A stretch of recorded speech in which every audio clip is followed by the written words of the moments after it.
So my soil won't drain. Can I still use LID? The answer is no. Absolutely not. Impossible. Doesn't work here. We've never done it that way.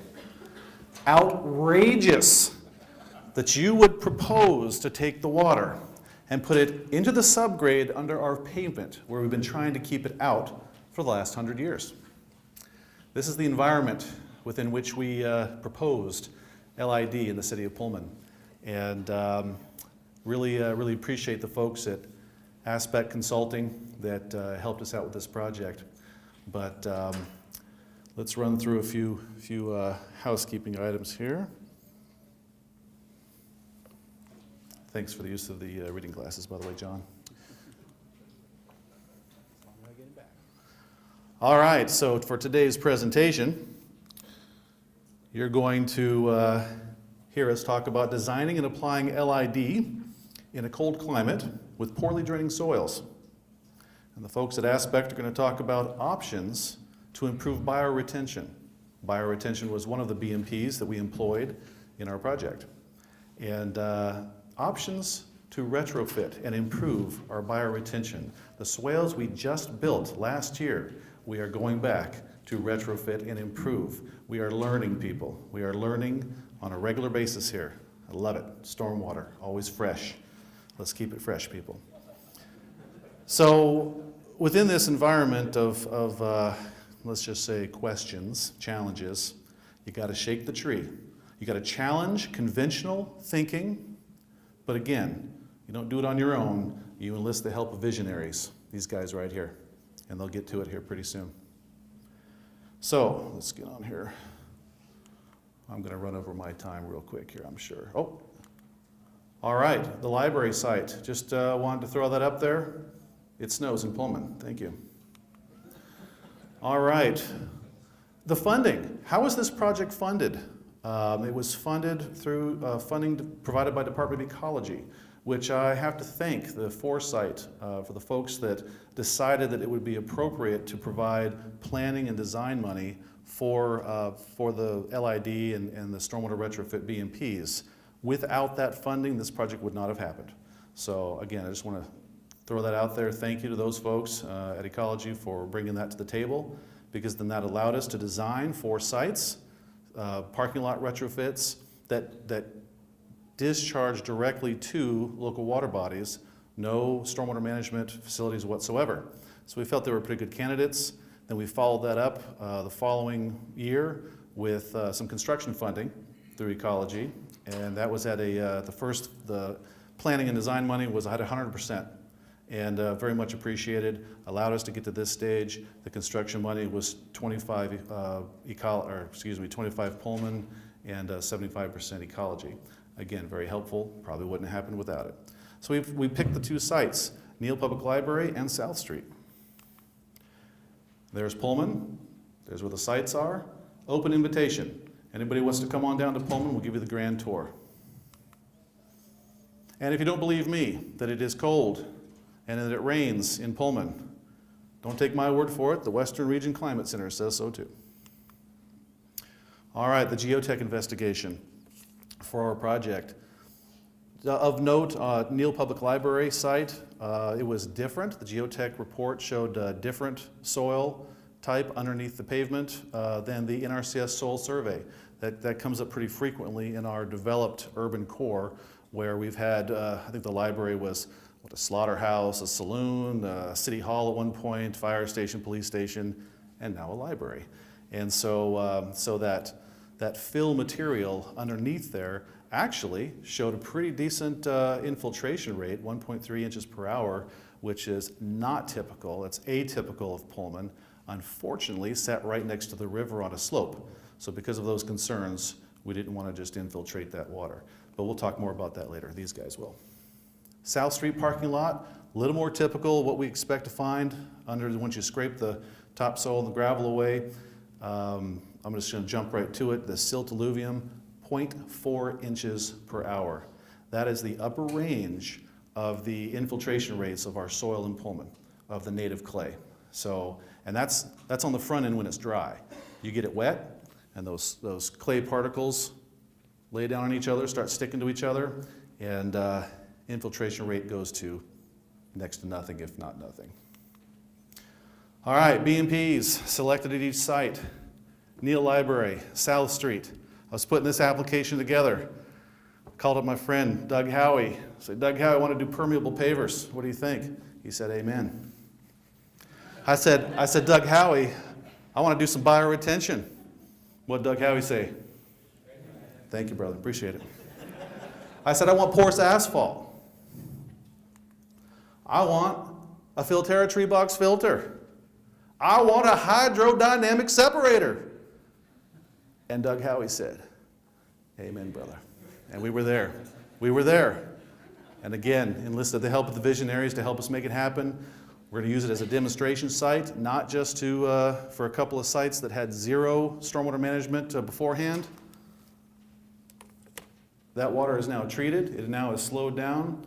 And we're actually picking up drainage coming from off-site as well to increase the amount of treated water that's coming off this site. So without further ado, let me just throw in, we got a background. So there's a picture of the Neal Public Library looking west. Got the permeable pavers. The contact CDS unit is right past the little path there. Filterra units off to the side, and we've got some bioretention. South Street site, much the same, but this is where we put the porous asphalt. And with that, get down to the meat and potatoes of this business. I hand it right on over to Erik Pruneda, folks. Thank you, Rob. All right, I'll talk a little bit about designing the LID in cold and snow-prone conditions. So this is a picture of our kickoff site visit to the South Street parking lot area. It was a 10-degree day in December with snow on the ground, and you can make out the traction gravel that they regularly apply to the roadways. So given Pullman's climate, we addressed some cold and snow-prone issues when selecting and designing the LID BMPs. We designed well-drained BMPs to protect from frost depths. We considered de-icer and traction gravel impacts and recommended to the operation and maintenance staff that they sweep or vector up those sands and gravels as soon as possible after the snow melts.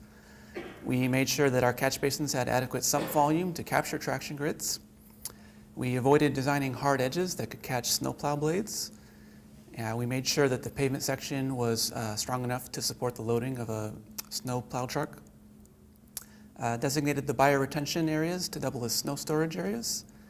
And we selected plants that could handle the cold, some de-icer contact, and could withstand being buried in snow for months out of the year. And a little careful thought in collaboration with maintenance staff during the design stage will save a lot of headaches down the road. Here's a photo of the trench, one of the trenches at the library site. And you can make out the slick, wet-looking soil. That's the clay fills that we had to deal with. So in dealing with Pullman's low permeability soils, we had to utilize liners and underdrains.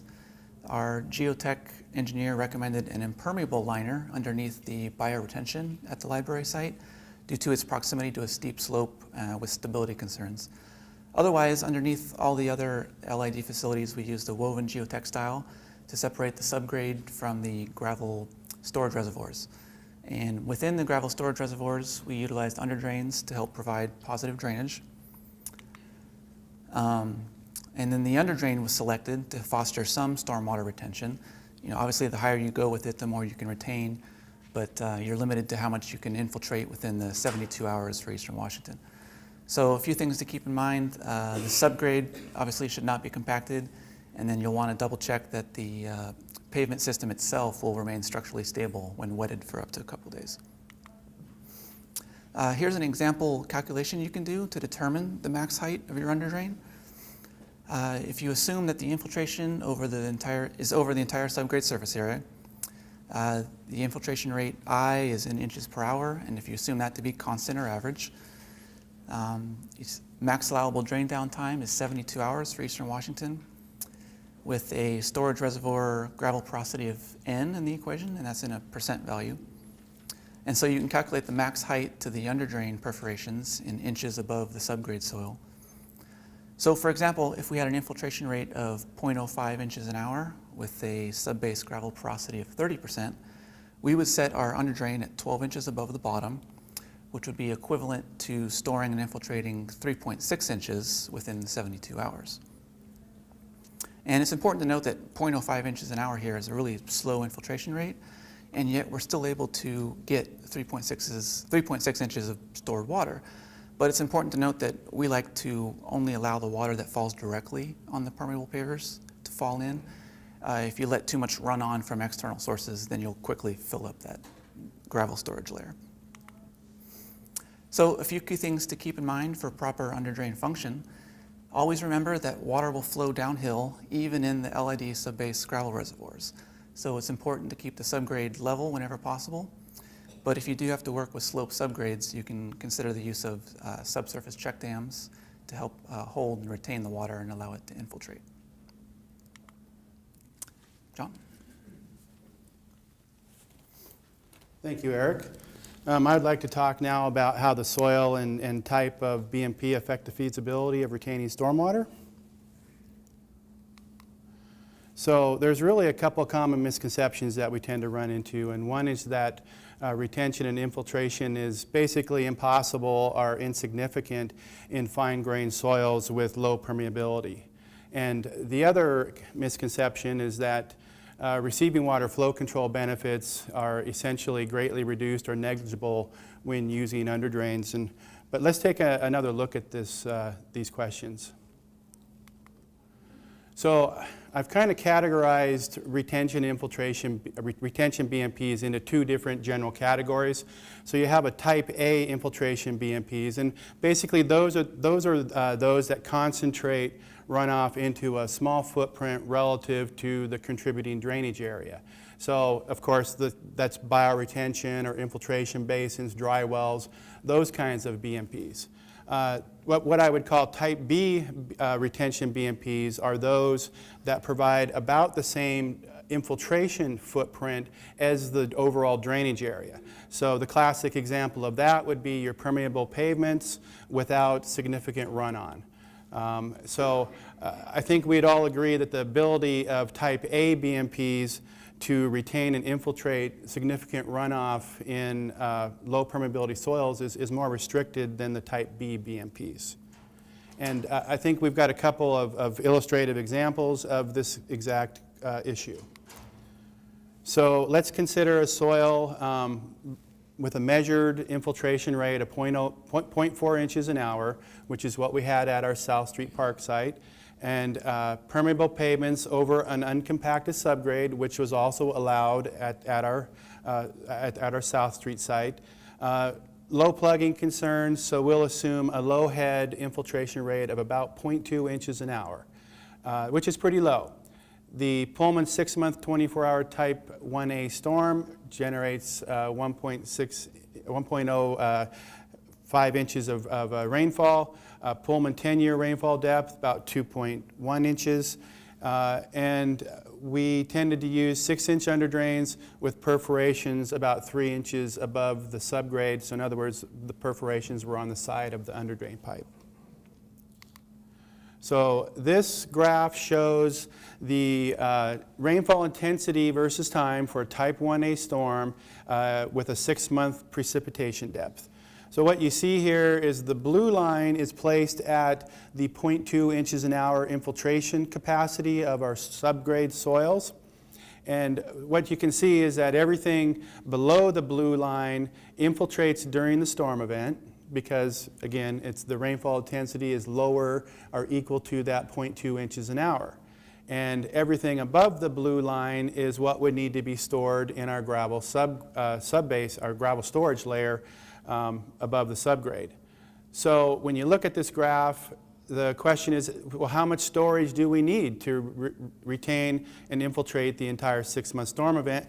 And it's effectively, you can't really see it too well, but it's this little triangle up here. So when you do those calculations, which are showed over on the side here, we end up needing to retain in our gravel storage layer a total of about 0.02 inches of rainfall. So not much. And when you account for the 30% porosity of the gravel storage layer, you end up having to use a whole 0.07 inches of ponding in your gravel storage layer to effectively contain the entire 6-month storm event under these permeable pavements.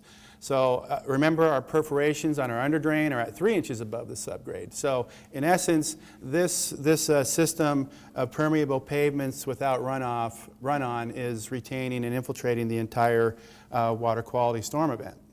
So now let's take a look at the 10-year storm event. Again, same situation.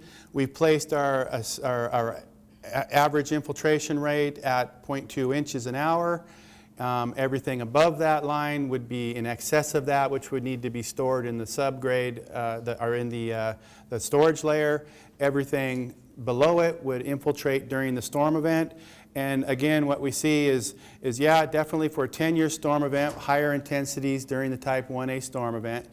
But what we end up finding out now is that we need to store a total of about 0.18 inches of rainfall depth. Again, not very much. And when you account for the porosity of your gravel storage layer, it ends up actually only being 0.6 inches of depth of ponding in the gravel storage layer underneath the permeable pavements.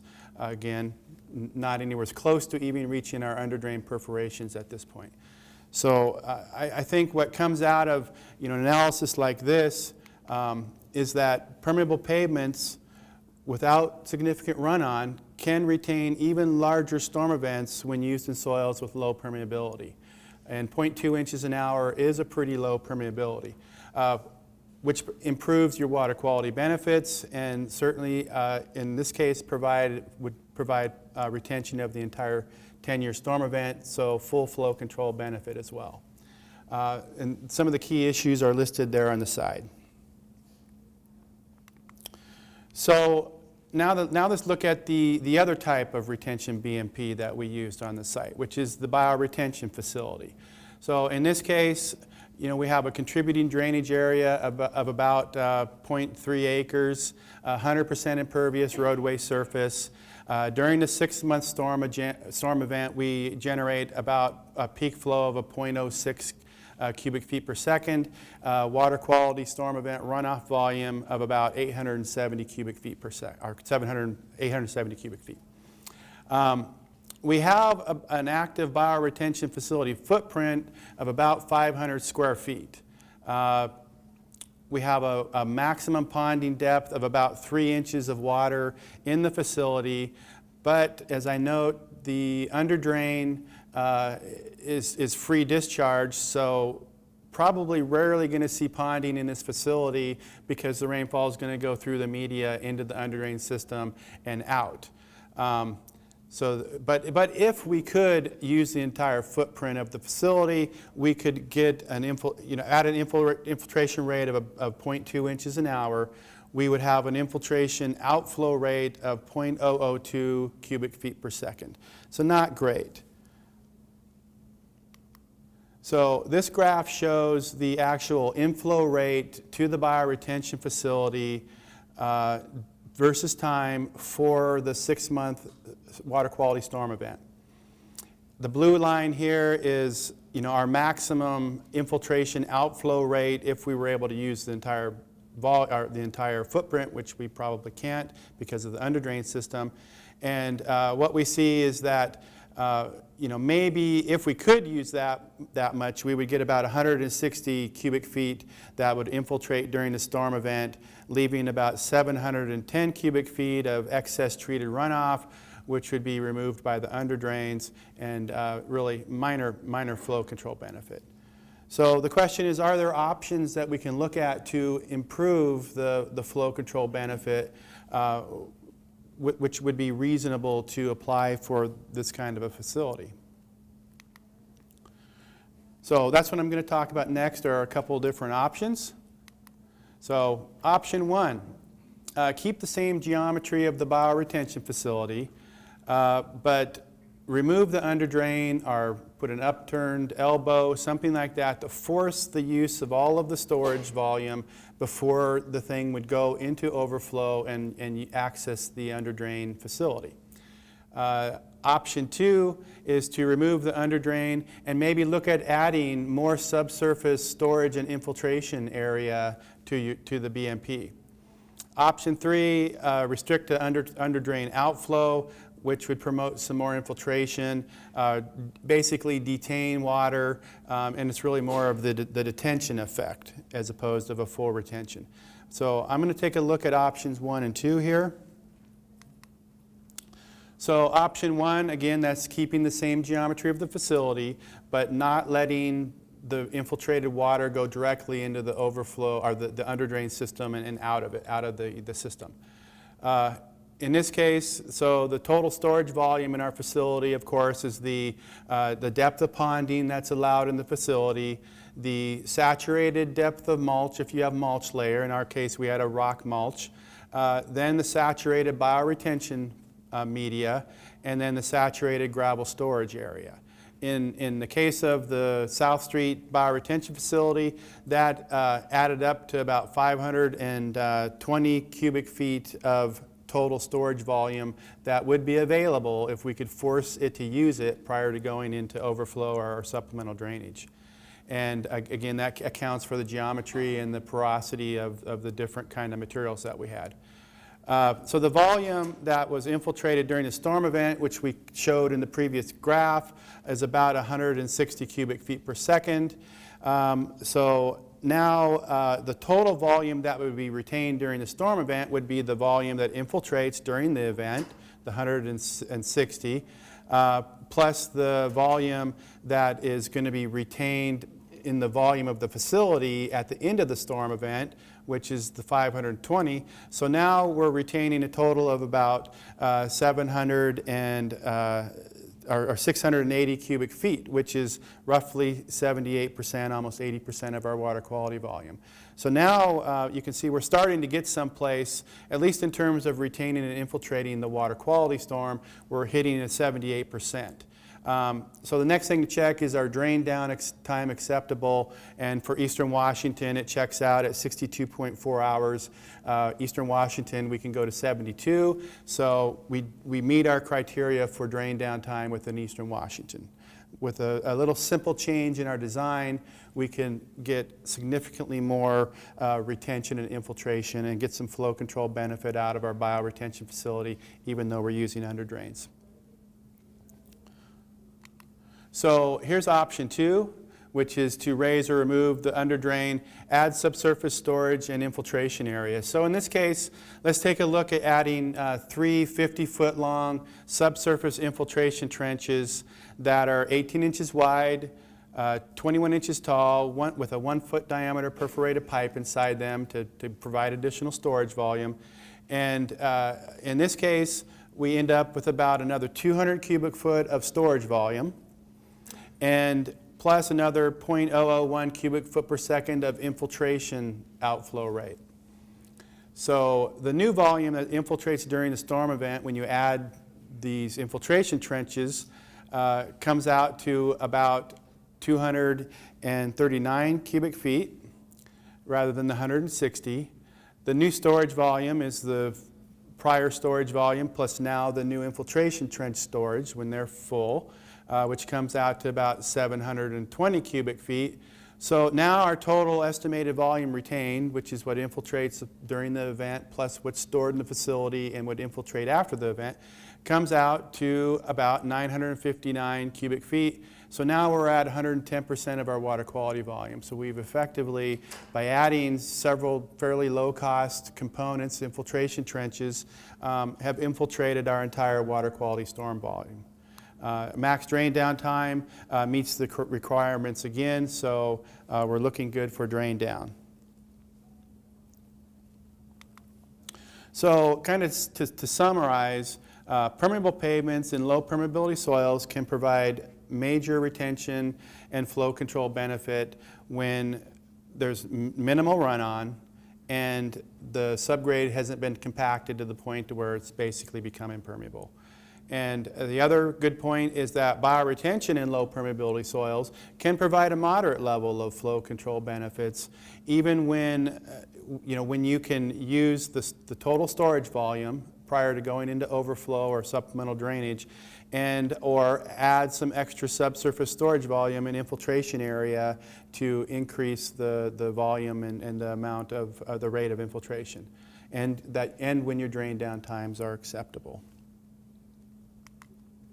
With that, that's our presentation, and we'll take questions. Thank you.